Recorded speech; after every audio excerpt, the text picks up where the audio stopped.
Field where the Pioneers and the Lenoir-Rhyne Bears meeting here today. The series tied at 6 here at Pioneer Field, but the Bears, who have won 4 straight against Tusculum and lead the series 17-11, lead this game 28-7.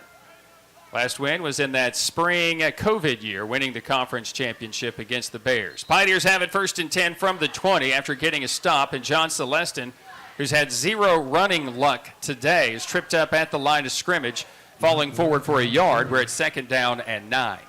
Elsewhere in the South Atlantic Conference, Winston-Salem has taken a 14-10 lead over Mars Hill to start the second half. Newberry's rallied for a lead on Wise, 24-7. Here, it's 28-7. LR has broken open a tight 14-7 halftime lead and a tight third quarter with about 4 plays where they've scored 14 points. Hunter fakes the pass and then takes off, and he's got room to run at the 30 to the 35 and up to the 36 for a Marsh Propane 1st and 10. Was trying to go for a screen to the near side, looked like to Cam Williams.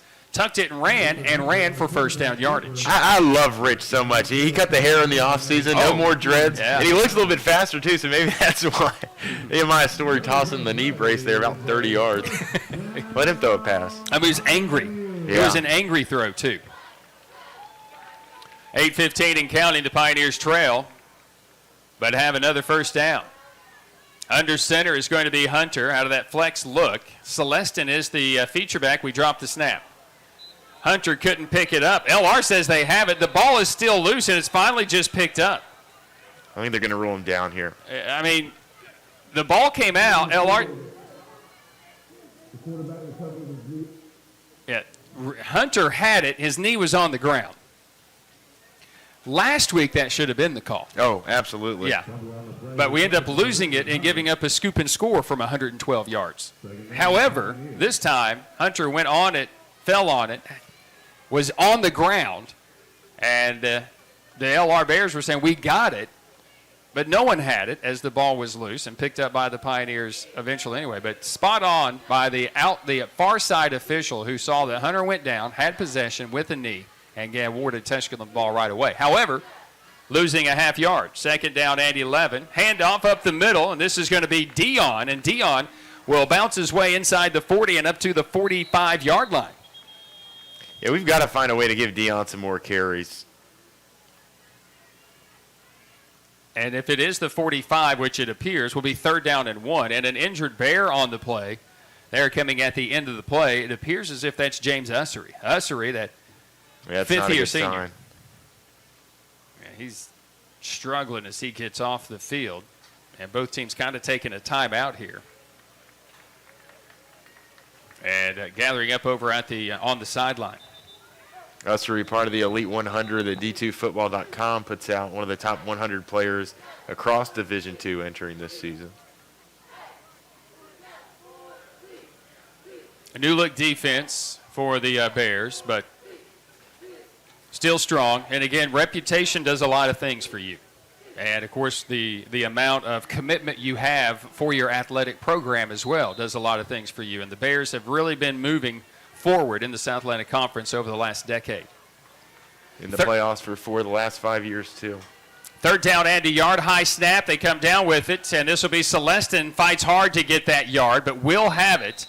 And we'll have the Marsh Propane 1st and 10 up to the Pioneer 47-yard line. As, boy, the Bears did a nice job stringing that thing out. Finally tackled, made on the play by Gibson Holmes, the senior out of Oxford, Mississippi. And I've said a lot of seniors on that defense. They had not a lot of starts, but you got a lot of depth. A lot of transfers from Kaiser, too. And those guys won a national championship 2 years ago, albeit at NAIA level. But, I mean, they've looked good. We've called their names the most, those Kaiser transfers. 1st down and 10 for the Pioneers. 6.5 to play in the game. Pioneer offense does not have a touchdown today. This is going to be Hunter, and a little bit of a weird exchange. Hunter just didn't read it as well. Buddy Taylor, who was injured in the 3rd quarter, and that just kind of spiraled everything out of control for this Pioneer team. And we hope that we'll have Buddy later, but right now, Richard Hunter, it's his job right now. And it's 2nd down and maybe 10.5. And I think what Brock personally wants him to do, hey, don't think, just go.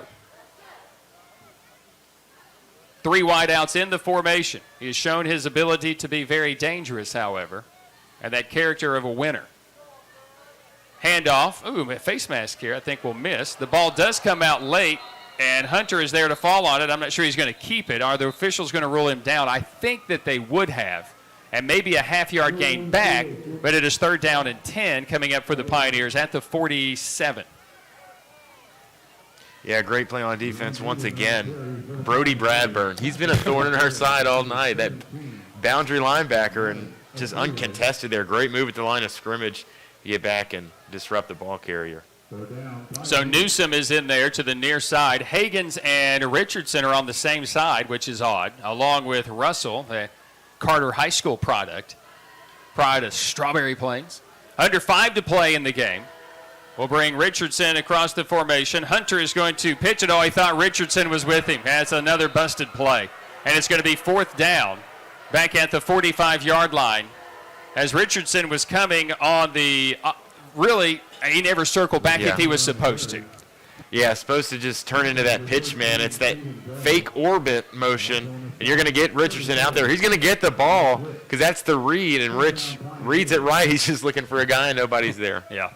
Nightmare scenario for a quarterback. Self-inflicted wounds today. We've looked great, and we've moved it, and we've been sharp, but then we'll make that mistake. You know, I truly, we'll get to this in a second. Quentin Brandon to punt it away. It's a knuckler, and catching it with some controversial contact. It's going to be Songa Yates, but I think it was really his blocker who blocked the gunner into Songa Yates. The officials said we're not going to throw the flag, and the Bears will have it at the 21. Go ahead. Last season, you get down and you lose a couple right off the bat, and I feel like the team just got deflated throughout that middle part of the season, right? And the hurricane, that threw a wrench into everything. I just hope this team doesn't lose any heart. Yes, last week was Bluefield State. Yes, you lose tonight by a couple scores, but this is a good football team. We've touched on it. Plays away, just a few plays away. You got Anderson on the road next week. Tough matchup. Just hope the guys don't lose heart and they bounce back and they come back to play next week. 1st down and 10. Bears with the football, and Robinson still out there at quarterback, along with L.J. Turner and Turner Knox, maybe 2 of the better running backs in the league, if not the best. And Turner Knox will take it up to the 25, a gain of 4, maybe 4.5. It'll bring up 2nd down. We'll call it a long 5. Bears next week will have Emory and Henry. It'll be their home opener there at Shuford Stadium. It used to be the home of night football. They've just played night football. Wingate has taken over that mantle, although it will be a night game next week at Shuford. And then after the Newberry game, September 27th, they'll just play a bunch of afternoon games. So it's like they've decided, well, through September we'll play at night. But then after that, we're going to play in the afternoon. That's going to be a fantastic matchup there. Wasps and LR, probably the 2 teams, I would say, after a week of play that have looked the best in South Atlantic Conference play after tonight. This will be Turner Knox for not much. Good interior that time by the Pioneers. Colby Haddix, and I've loved the way Colby has come in. He had a huge sack and a drop to get the Pioneers the football back and stopping them to force the punt. And there he is. We haven't called his name a lot, but when we have, he's made big plays. Yeah, really pleased with the way Haddock's been playing. And so much talk throughout the offseason from that coaching staff on Haddock's, the Murray State transfer. He's come in and made a couple big plays here tonight. 2:50 and counting. We do have the stoppage for the 2-minute timeout. The Bears looking to extend their 4-game winning streak against the Pioneers. We'll bring O'Brien in motion across the formation, and this is Turner Knox in a stiff arm going against Mobley, who may have grabbed him by the face mask. Going to get away with it, or is he? No. The flag comes in by the back judge. I was about as far away as the back judge was to throw that flag. That was probably the most flagrant face mask I've ever seen. I don't even know if that's the call here. It's got to be. It was thrown so late. And it comes literally from the back judge, who's about as far away as we are. And the guy that happened directly in front of may not have been looking at that particular. He's probably looking at more the offensive line and for a hold or things like that. So it's a good eye. Yeah. It'll be a 1st down. It's a face mask on Mobley. He was stiff-armed, and Mobley did all he could do. Just tried to grab whatever he could. Correct call, indeed. It'll be an automatic first down with 2:29 to play in the game. The Bears leading at 28-7. They have broken open a 14-7 game on the strength of 2 turnover on downs that the Pioneers game. One of them was at the 5. We called a timeout and took Max off the field. We were going to kick a field goal or attempt one. I think you go with the points there personally. But we came off, and we ran a great play, just didn't get the execution out of it. 2 plays later, the Bears were into the end zone, and they were off and flying. Turner Knox will get the handoff up the middle inside the 50 to the Pioneer 48. And then on the next series, the Pioneers gained 2 first downs and then faced 4th down and failed. And the Bears took 2 plays, a 21-yard run and a 49-yard pass play for a touchdown. And they went 2 plays for 70 yards, gained 150 of their 421 yards in 4 plays. Newberry's taking a 31-17 lead over UVA Wise as they start the 4th quarter over there in Wise, Virginia. We'll have more scores coming up in our postgame, but right now, the 2-minute timeout. We'll go to a break, and we're back in just 1 minute. It's Lenoir-Rhyne 28. It's Tusculum 7. Pioneer football is driven by Gateway Ford Nissan. It continues after this on the Pioneer Sports Network.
The Lenoir-Rhyne Bears lead the game 28-7.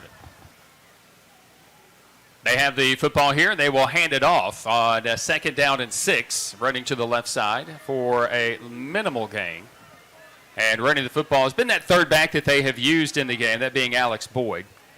It's usually the part of the broadcast where I go over and look at some of my numbers. We needed to pass for over 150 yards. We needed to force 3 turnovers, and we need to return a punt or a kickoff 40 yards to be successful. 0 for 3. That is 3-0. Because we did none of that. Yeah, you got to inverse it. Well, we got about 1/3 of the passing yards. Yeah. A 1/3 of the turnovers. And I don't know if we've had the chance to return a kick. Didn't have a chance, really. The best chance was punts. All the kickoffs have gone into the end zone. 3rd down coming up here. Nice little stop and start by Boyd as he bounces it, but good pursuit by the Pioneer defense. That's really good job. I think it's Xavier Gunn who's responsible for the only score for the Pioneers today. And it is Gunn on 3rd down and 5. And they gain maybe 2. So it'll be 4th down coming up. Meanwhile, I think I'm 1 for 3, or 2 for 3. Right. Had a pre-snap penalty. Their LR is currently 5 of 13 on 3rd down, which is well above 20%. And we had the chance to get 2 inside the 20. Had a chance to get 2 on the 1. Unfortunately, just the 1 inside the 20. Punt average well beyond 35 yards, though. That's a silver lining. There you go. I mean, so it depends on how you look at it, you know. We didn't accomplish these. We didn't win, so we didn't accomplish any of this stuff.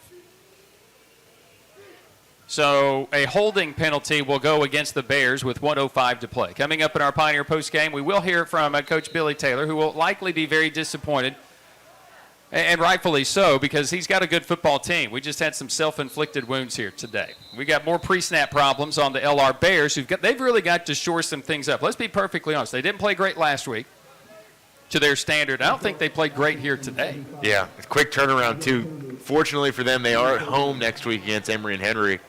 I'd be interested to see the line in that matchup. Should be a pretty good matchup between 2-0 team in Emory and Henry, and LR coming off their first win of the season.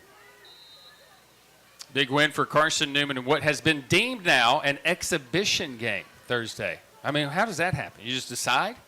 Like middle of the game? You know what? I don't think we're going to count this. We're down. Yeah. At the end of the first quarter, they were down 28-0. Could you imagine that school saying, hey, can we make this an exhibition? I'm going to decide not to talk about it. 3rd down and 19, and no gain. Nice pursuit once again by the Pioneer defense. Colby Haddix. Haddix has been a wrecking ball on plays at the line of scrimmage. Yeah, defensive front.